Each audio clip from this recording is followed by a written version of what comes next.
Yo, people, then please believe me when I say this web camera is out of the future, cuz.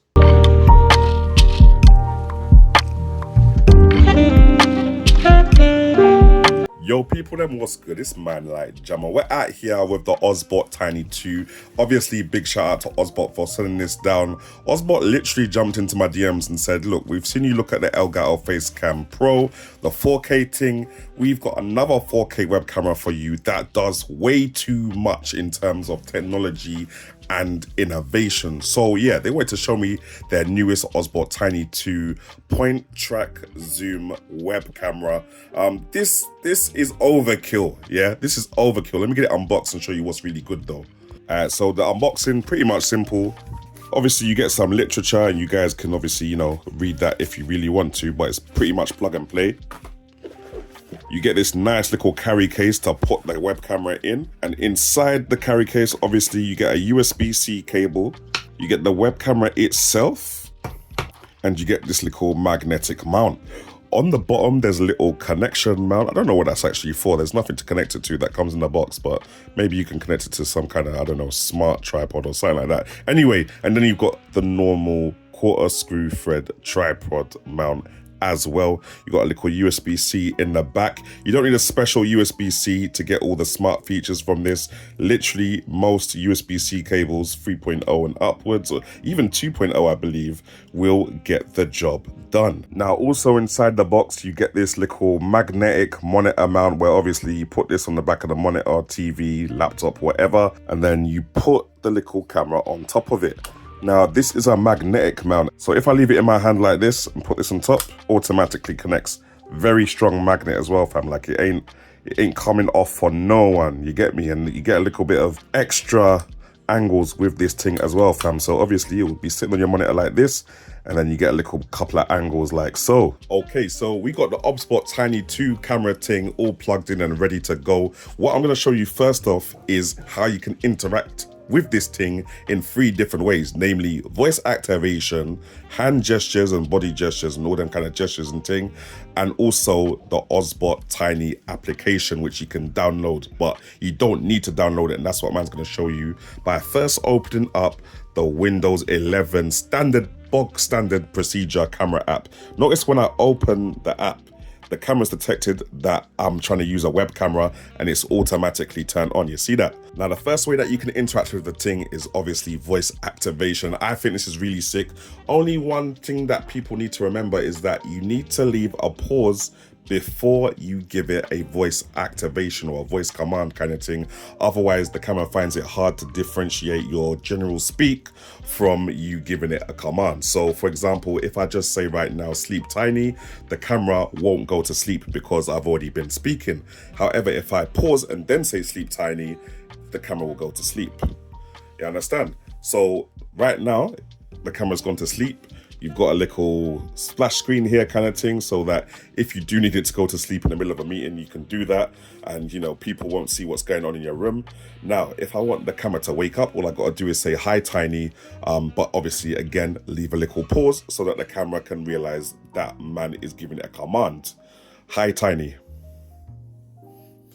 Hi tiny.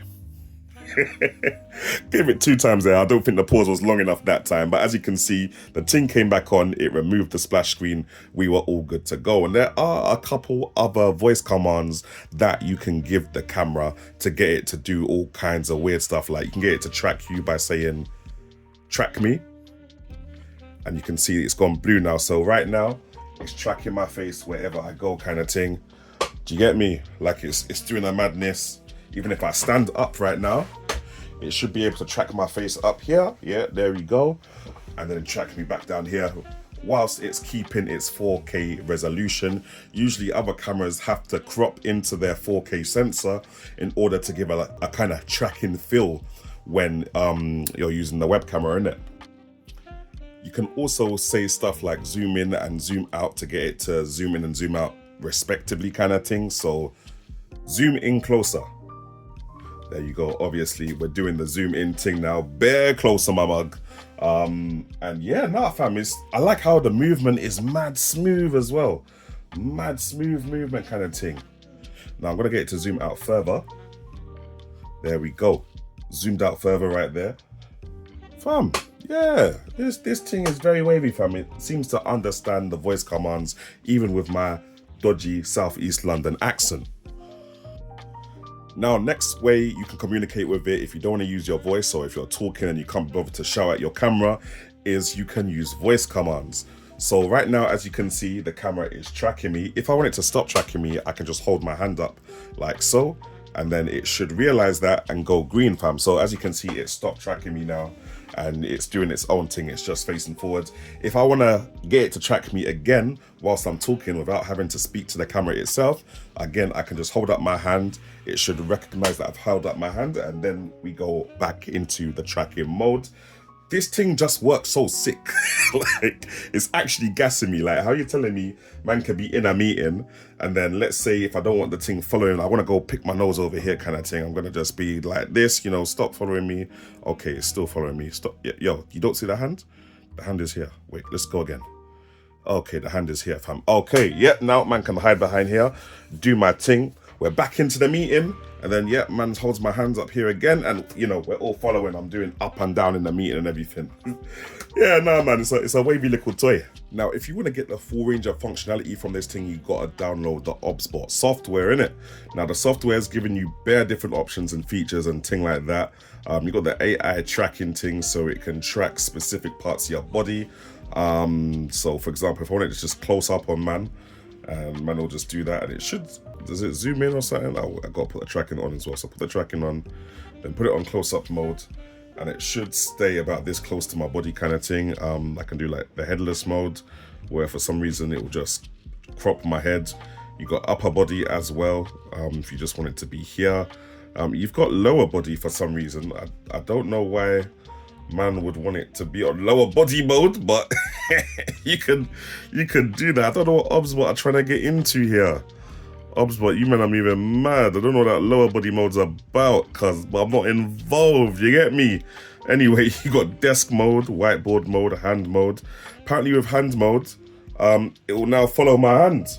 That's mad. That's mad. Yeah. I guess if you're doing like an art stream down here kind of thing, you can be drawing, and you know, it can be following you as you're going along, and then you can be doing this, and then yeah, I guess so. Anyway, fam, I'm gonna just have it go back up onto my upper body, because yeah, that was all mad. Yeah, it stopped tracking me.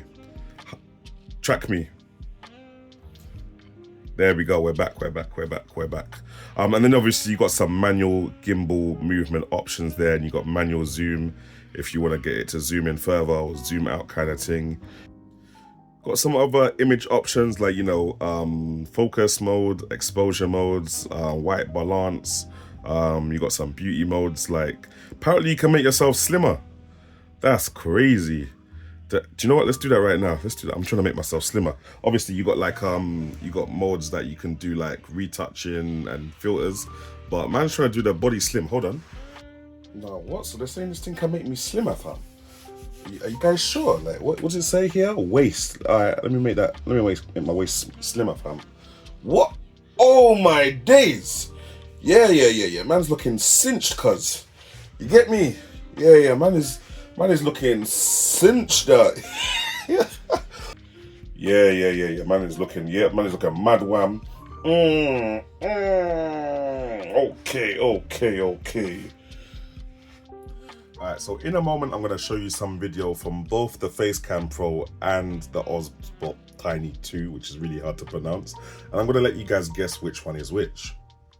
Now guys, I was going to try and make you guys guess which web camera is which, but to me it looks pretty obvious. A lot of people already know that on the left hand side will be the Elgato Facecam Pro, because it's a much wider field of view, and we're getting a little bit of a faster frame rate, especially as this video is on a 4K 60 frames per second timeline. Whereas on the right hand side we've got the OBSBOT Tiny 2, which has a slightly narrower field of view, and it's a little bit slower looking because we're on a 4K 60 timeline, but the OBSBOT only goes up to 4K 30 frames per second. And that's one of the main differences between the two web camera. The other main difference, obviously, is that the OBSBOT is going to track me wherever I go. So if I just say track me, we're in tracking mode now. So even though the OBSBOT has a much tinier field of view, when man gets up now, there's certain places that the Elgato face camera can't follow me to. Do you get it, kind of thing? It can't really follow me like that. And even with stuff like hand gestures and stuff, the Elgato Face Camera Pro don't have that. Alright, so now I've got the web camera on the close-up mode. You're still hearing my voice from the microphone built into the webcam. But when I come closer, the web camera should kind of automatically zoom out, but still keep the same aspect ratio on the top half of my body and my head. And obviously, as I move backwards, it should automatically zoom in. Well, to be honest, whichever way I move, kind of thing, it should be following me regardless of whether there's a light over here, there's like curtains over here, kind of thing. If man gets low, oh, I don't know if my knees can do it that low. Okay, yeah, but we're still here though, innit? Yeah, this thing's alright. Seems to be doing its thing. I guess at the end of the day, guys, the OBSBOT web camera thing, the Tiny 2, is just doing too much, cause like the fact that it's got voice activation, hand gesture, things like that, and the fact that it actually follows you around the room and everything, it's doing way too much. I've not ever had another web camera that can do that without software, and this thing does most of that just plugged in, cause like just plug and play without having to download any further software, which means if you want to take it to work or take it and use it on a computer, which you can't, just willy-nilly download an extra application on, you're gonna get the majority of the functionality that this thing has to offer, and the competition are just not doing that. Like, it's just facts. I'm not saying it's the best thing in the world, but I'm saying nobody else is doing that. So right now, it's a monopoly kind of thing, isn't it? Anyway, let me know what you guys think about the web camera in the comments down below, and make sure you're locked in with the subscription and the notification bell ting.